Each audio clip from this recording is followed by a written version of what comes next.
এক রাতে একটি সাপ একজন কাঠমিস্ত্রির দোকানে প্রবেশ করে।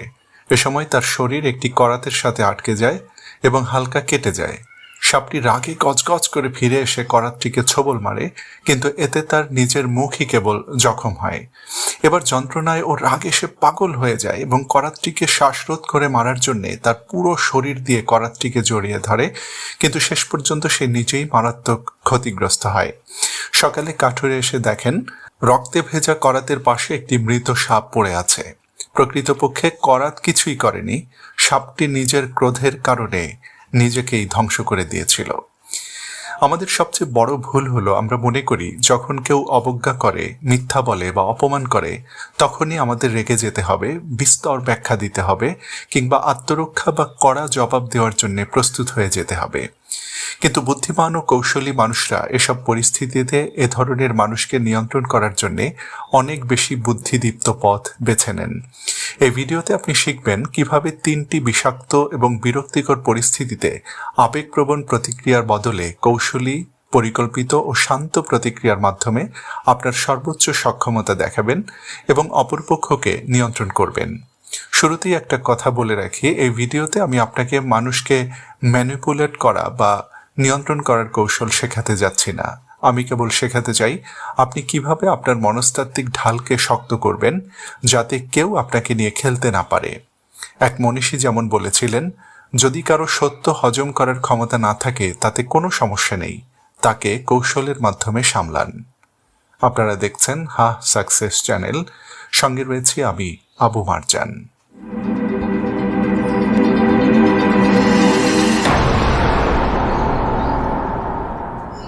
প্রথম পরিস্থিতি, যখন কেউ আপনাকে মিথ্যা বলছে।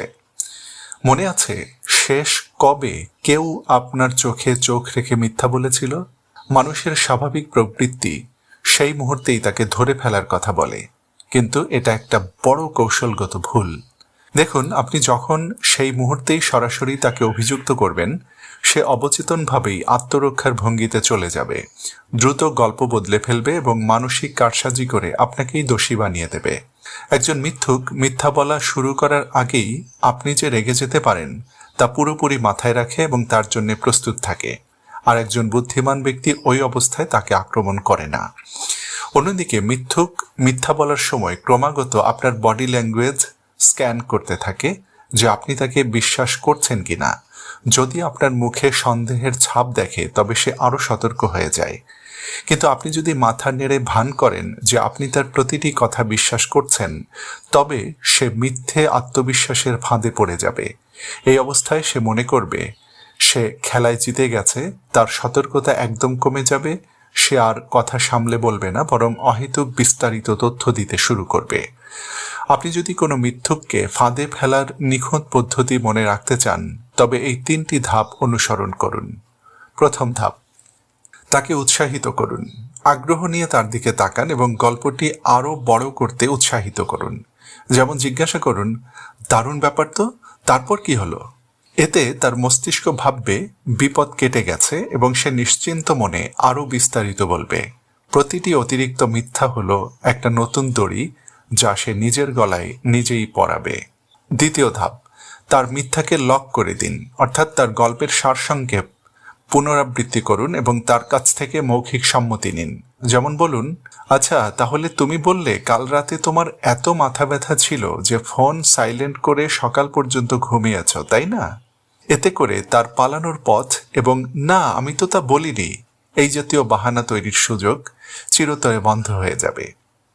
এবং শেষ ধাপ, আপনার তাসের টেক্কাটি বের করুন। পরদিন যখন একটি নিশ্চিত প্রমাণ আপনার হাতে আসবে তখন একদম ঝামেলা বাঁধাতে যাবেন না। খুব শান্তভাবে কথার মাঝে সত্য কথাটি বলে দ্রুত তাকে এড়িয়ে যান। যেমন বলুন, আচ্ছা ভালো কথা, সারার ইনস্টাগ্রাম স্টোরিতে দেখলাম কাল রাতে তোমরা একসাথে ক্যাফেতে ছিলে। যাই হোক, আমার একটা জরুরি কাজ আছে, আমাকে যেতে হবে। এবং সঙ্গে সঙ্গে সেখান থেকে সরে যান। এই বাক্যটি একটি মোক্ষম আঘাত।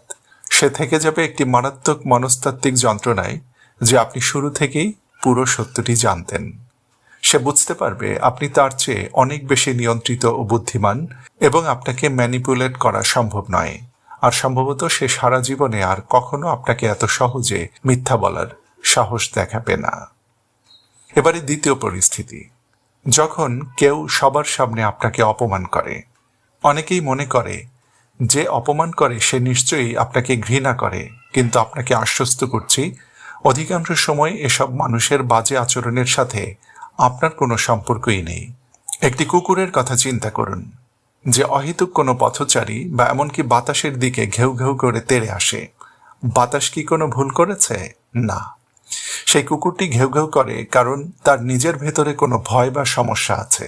বিষাক্ত বা টক্সিক মানুষরা কোনো বাজে আচরণের মুহূর্তে তাদের নিজেদের মানসিক জটিলতা ও অপূর্ণতাকে চিৎকার করে প্রকাশ করে, আপনার কোনো দোষকে নয়। মৌলানা রুমির একটি চমৎকার কাব্য আছে। তিনি বলেছেন, কোনো দুর্ভাগা মানুষ চায় না অন্যের ভাগ্য সুপ্রসন্ন হোক। যার মেজাজ ও প্রকৃতি অসুস্থ সে কাউকেই সুস্থ দেখতে চায় না। তারা আসলে এমন একদল হতভাগ্য মানুষ যারা অন্যের আলোকিত প্রদীপ সহ্য করতে পারে না, কারণ তাদের নিজেদের ভেতরের প্রদীপ নেভানো। নিজেদের মানসিক জটিলতা ও অভাববোধের কারণে অপমান আর টিপ্পনি কেটে তারা ক্রমাগত ফু দিতে থাকে, যাতে আপনার আলোটিও নিভে যায়। তারা কটু কথা বলে কারণ তারা অপরের মনোযোগ পাওয়ার জন্য তৃষ্ণার্ত। তারা ক্ষমতার অনুভূতি পেতে চায় আশপাশের মানুষ তাদের কথায় হাসুক, যাতে কয়েক সেকেন্ডের জন্য হলেও তারা নিজেদের গুরুত্বপূর্ণ মনে করতে পারে। আপনি যখন এটি বুঝতে পারবেন তখন আর ঘাবড়ে যাবেন না, বরং শক্তিমত্তার অবস্থান থেকে তাদের মুখোমুখি হবেন। অপমানের জবাবে আপনি যদি রেগে যান এবং চিৎকার করেন তবে আপনি নিশ্চিতভাবেই হারবেন। আর যদি নিজেকে অসহায় হিসেবে উপস্থাপন করেন তবুও আপনি নিশ্চিতভাবে হেরে যাবেন। এর বদলে পরবর্তী সময়ে এই তিনটি সমাধান চেষ্টা করে দেখুন, যাতে অন্য পক্ষ পুরোপুরি ভ্যাবাচ্যাকা খেয়ে যায়। দেখুন, যে ব্যক্তি সবার সামনে আপনাকে টিপ্পনি কাটে সে হিসেব করেই আঘাতটা করে যে আপনি লজ্জিত হবেন, সবাই চুপ থাকবে আর সে সহজে পার পেয়ে যাবে। কিন্তু আপনি এমন কিছু করুন যা সে মোটেও আশা করেনি। যেহেতু খোঁচা মারার পর সবার নজর সম্ভবত আপনার দিকে ঘুরে যাবে, আপনি খুব চালাকির সাথে উপস্থিত সবাইকে এর মাঝে টেনে আনুন। শান্তভাবে তার দিক থেকে নজর সরিয়ে নিন এবং একদম উদাসীনভাবে, যেন তার কথাটি আপনাকে উদ্দেশ্য করে বলাই হয়নি, সবার উদ্দেশ্যে বলুন, শুধু আমার কাছেই কি ওর কথাটা অদ্ভুত লাগলো, নাকি আপনারাও তাই মনে করছেন? এই কাজের মাধ্যমে আপনি আর লক্ষ্যবস্তু রইলেন না। আলোর তীব্রতা গিয়ে পড়বে তার উপর এবং আপনি হয়ে উঠবেন পরিস্থিতির বিবরণকারী। এখন সবাই তার দিকে তাকিয়ে দেখবে সে কিভাবে জবাব দেয়, এবং এমন পরিস্থিতিতে সে একটি ভারী নীরবতার মধ্যে আটকে যাবে। দ্বিতীয় সমাধান হলো কড়া কিন্তু শান্ত জবাব দেওয়া। অনেক সময় অপরপক্ষ খুব বেপরোয়া হয়ে ওঠে এবং তাকে একটি শিক্ষা দেওয়ার প্রয়োজন হয়। শুধু মনে রাখবেন, আপনার উত্তর বড়জোর 1 বা 2টি বাক্যের মধ্যে সীমিত থাকতে হবে। বেশি ব্যাখ্যা দেওয়ার অর্থ হলো নিজের দুর্বলতা প্রকাশ করা। যেমন, কেউ যদি আপনার লক্ষ্য বা কাজ নিয়ে উপহাস করে তাকে বলুন, কোনো সমস্যা নেই, আমি কোন পথে হাঁটছি তা সবার পক্ষে বোঝা সম্ভব নয়। কেউ যদি আপনার পুরনো কোনো ব্যর্থতা টেনে আনে তবে কখনোই তার সামনে নিজেকে দোষারোপ করবেন না। আপনি বলতে পারেন, হ্যাঁ, আমারও কিছু ভুল ছিল, তবে আমি আনন্দিত যে আমি সেগুলো থেকে শিখতে পেরেছি। কেউ যদি আপনার ব্যক্তিগত জীবন নিয়ে খোঁচা দেয়, বলুন, আমার খুব ভালো লাগছে যে আমার জীবনের খুঁটিনাটি বিষয়গুলো আপনার কাছে এতটা গুরুত্বপূর্ণ হয়ে উঠেছে। এখানে আমি আমার নিজের একটি ব্যক্তিগত অভিজ্ঞতা বলি। একসময় আমি এমন একজন মানুষের পাল্লায় পড়েছিলাম যে সবার সামনে আমাকে টিপ্পনি কাটত। আমি বুঝতে পেরেছিলাম সে আমাকে হুট করে বেছে নেয়নি, বরং সে কয়েকবার আমার সহ্য ক্ষমতা পরীক্ষা করেছে এবং কোনো প্রতিক্রিয়া না পেয়ে আস্তে আস্তে বেপরোয়া হয়ে উঠেছে। একদিন সবার আড়ালে আমি তার চোখের দিকে তাকাই এবং সরাসরি ও পরিষ্কারভাবে তাকে বলি, আজ যা ঘটেছে তার পুনরাবৃত্তি যেন আর কখনো না হয়। আমি তোমাকে এটা সরাসরি বলছি কারণ আমি তোমাকে সম্মান করি, কিন্তু এটির পুনরাবৃত্তি আবার হোক সেটি আমি চাই না।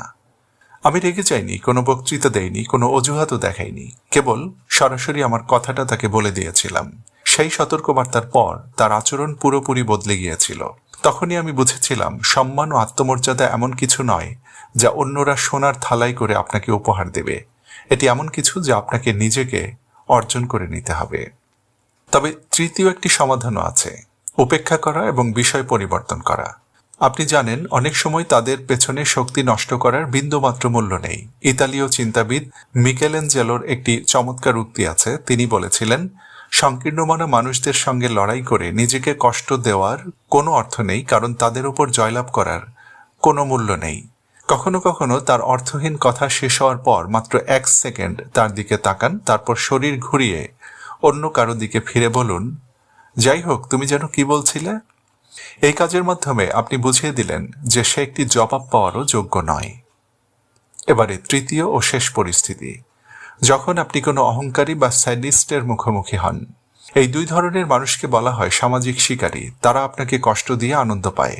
আপনার চোখের পানি, অস্থিরতা এবং কাঁপা কণ্ঠ থেকে তারা রসদ যোগায়, যাতে তারা নিজেদের কাছে প্রমাণ করতে পারে যে আপনার উপর তাদের নিয়ন্ত্রণ রয়েছে। এসব মানুষের সামনে সবচেয়ে খারাপ ও ভুল প্রতিক্রিয়া হলো চিৎকার করে, কেঁদে কেটে কিংবা একটি পুরোপুরি যুক্তিযুক্ত ও আবেগপ্রবণ আত্মরক্ষার মাধ্যমে তাদের বিবেককে জাগিয়ে তোলার চেষ্টা করা। এই কাজটি করবেন না, কারণ আপনি এমন এক বিবেকের কথা চিন্তা করছেন যার আসলে কোনো অস্তিত্বই নেই। অহংকারী এবং স্যাডিস্টরা হলো মানসিক রোগী, যারা অপরের মনোযোগ আকর্ষণের জন্য অত্যন্ত তৃষ্ণার্ত। এমনকি তারা আপনার ঘৃণাকেও ভয় পায় না, কারণ তারা জানে ঘৃণাও এক ধরনের মনোযোগ। পৃথিবীতে কেবল একটি জিনিসই এই মানুষদের আতঙ্কিত করে, তা হলো করুণা মেশানো উদাসীনতা। অর্থাৎ তাদের সাথে একদম একজন অদৃশ্য, গুরুত্বহীন এবং একগুঁয়ে আক্রমণাত্মক শিশুর মতো আচরণ করুন। আপনি যদি জানেন যে একজন অহংকারী তার কথার মাধ্যমে আপনাকে রাগিয়ে তোলার এবং আপনার নিয়ন্ত্রণ নেওয়ার চেষ্টা করছে, তবে সবার আগে একদম ঠান্ডা ও নিস্পৃহ মুখ নিয়ে কেবল তার কপালের দিকে তাকান।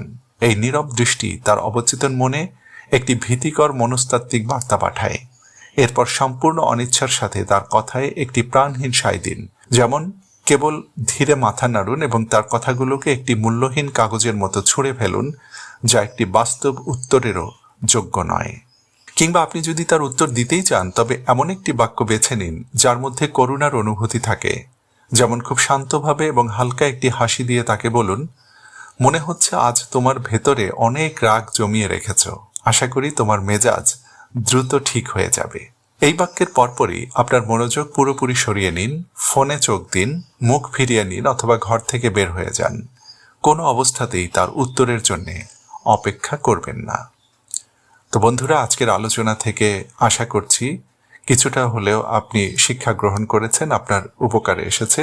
ভিডিওটি ভালো লাগলে লাইক, কমেন্ট ও শেয়ার করতে ভুলবেন না। যারা এখনও চ্যানেলটি সাবস্ক্রাইব করেননি, তারা সাবস্ক্রাইব করে বেল বাটনটি অন করে রাখুন, যাতে পরবর্তী যে কোনো ভিডিও আসার সঙ্গে সঙ্গে আপনি দ্রুত সেই ভিডিওর তথ্য জেনে যেতে পারেন। ভালো থাকুন, সুস্থ থাকুন। আল্লাহ হাফেজ।